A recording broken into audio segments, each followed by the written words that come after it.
I'm more of a sweeter guy, but I don't really like tasting like I'm drinking a campfire, if you know what I mean.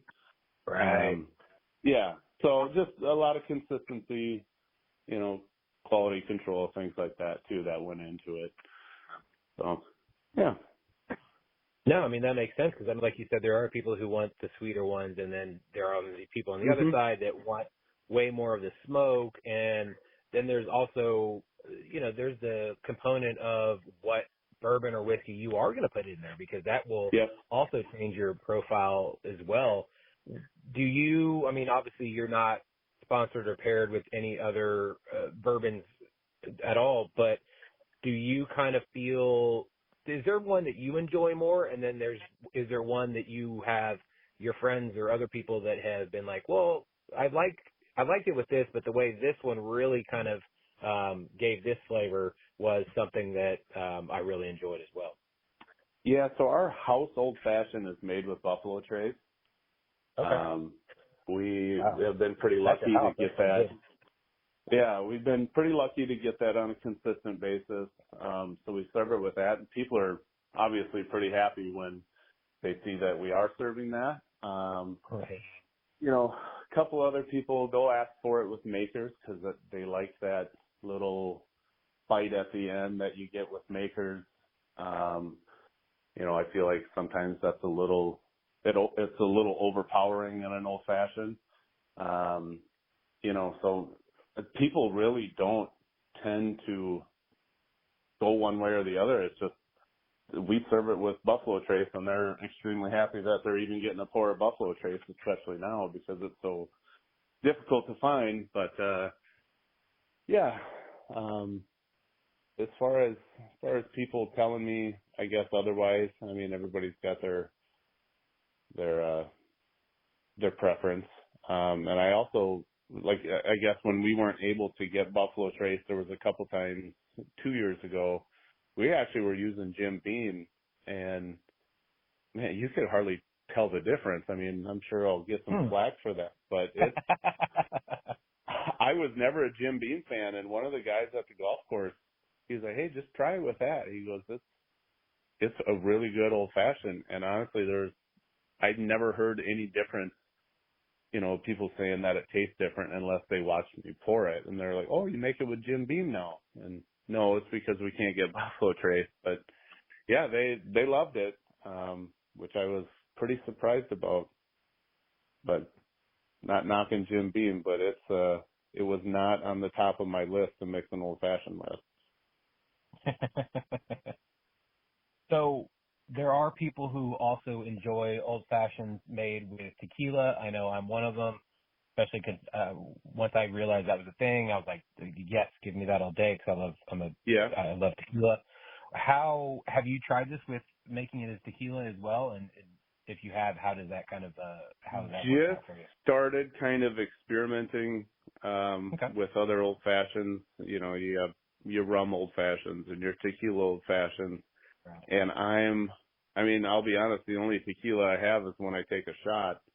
So I'm not, different tasting notes or people, oh, do you taste this and this? Well, I have no clue about tequila. So, I'm just starting to I guess, try to figure out some stuff or, see if that's something that would pair well, if you have to make the syrup a little differently or less sweet because tequila, I guess, already is a little more sweeter depending on what you're pouring. So yeah, I haven't really done too much with it, but I know that different old fashions are becoming more popular and probably time for me to start expanding my old fashioned, but I'm pretty much sticking to this first and trying to get this off the ground. And honestly, just this morning we went live online to sell online, because we were just in local liquor stores and department or grocery stores until just this morning. So yeah, it's kind of, you're my debut of the podcast and online sales. So Good. it's a good day. Well, I always say you can't teach an old dog new tricks, but apparently you can teach an old-fashioned new tricks. There you go. Yeah. Well, and it's just You, so different. I mean, you want to sell online and you have, I mean, all of a sudden you put an email address in for one thing and you're getting 9,000 emails from, hey, sell on our site, go to ShipStation or Stamps.com or Shopify. And it's like, okay, all I want to do is just sell this online.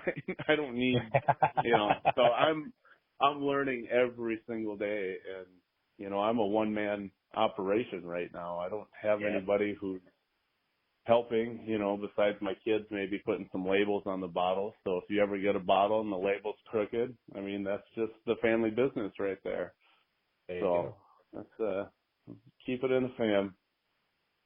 Well, I mean, that's the funny story about like the bitter bottles is that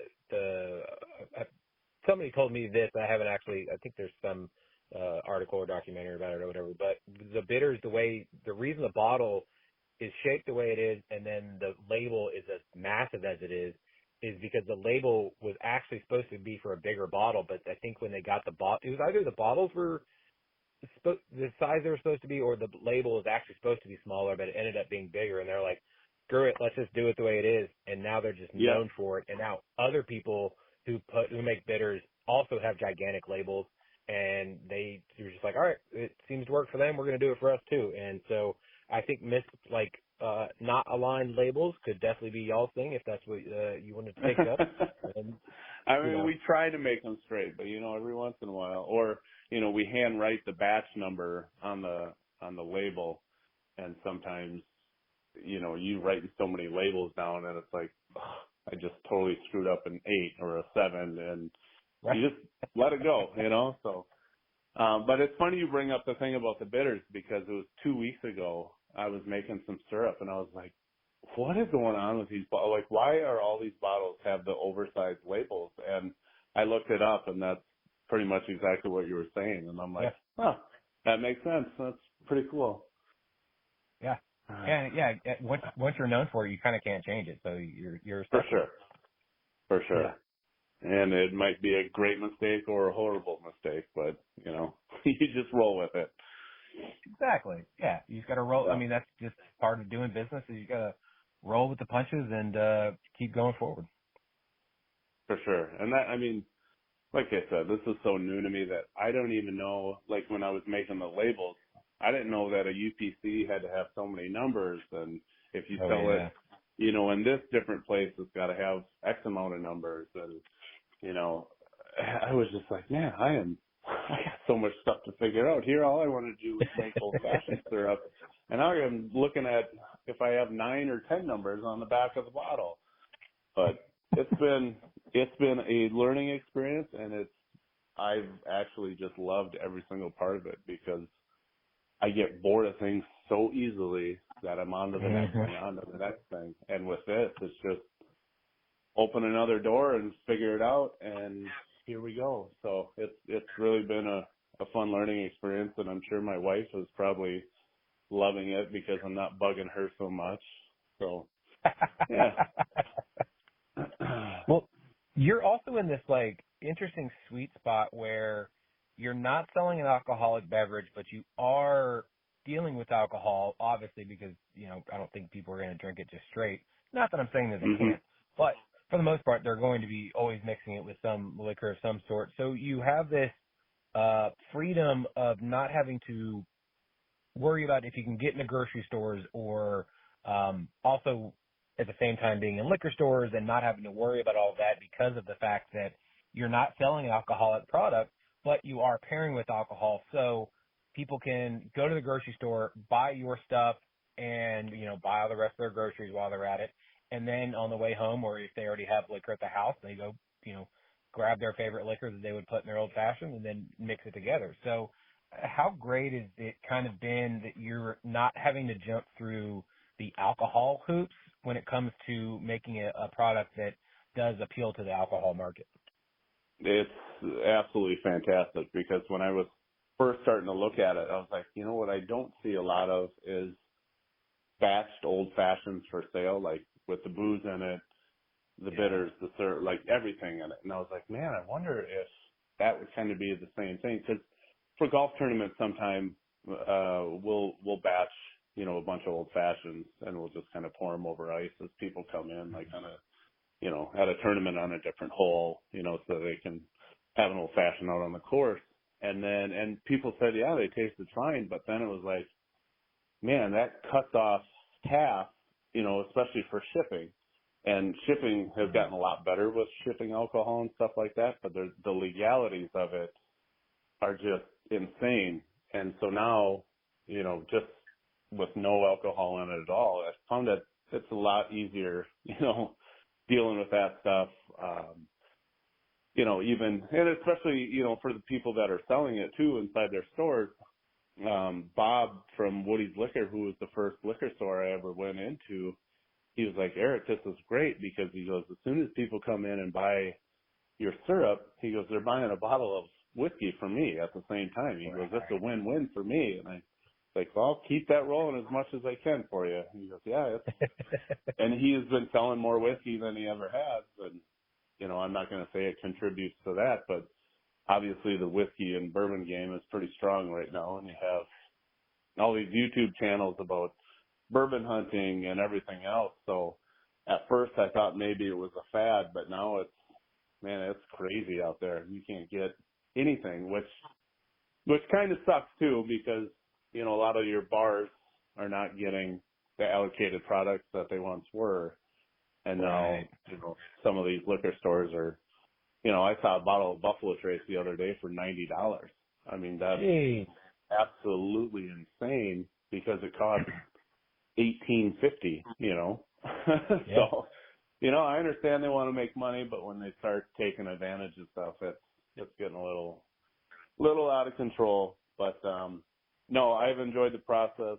I've enjoyed actually not having the booze in it, because people can add as much or as little as they want and, make it their own with still the same great taste of the syrup that goes in it. Right.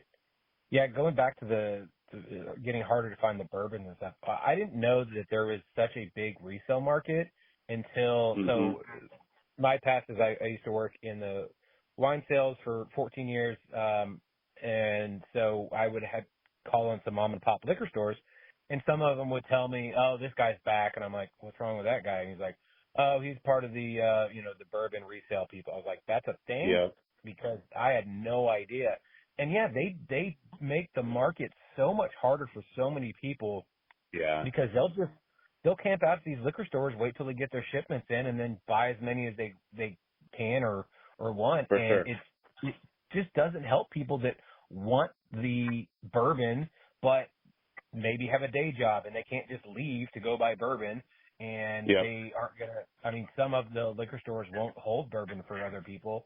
And so it's For just sure. like a weird area. And yeah, unless these people know that these people are in fact, people that just are part of the resale market, they won't, they're going to sell to them anyway. But if they know, a lot of them will just cut it off and be like, nope, you can only have one at a time. And it's like, for sure. So yeah, it's just really unfortunate too.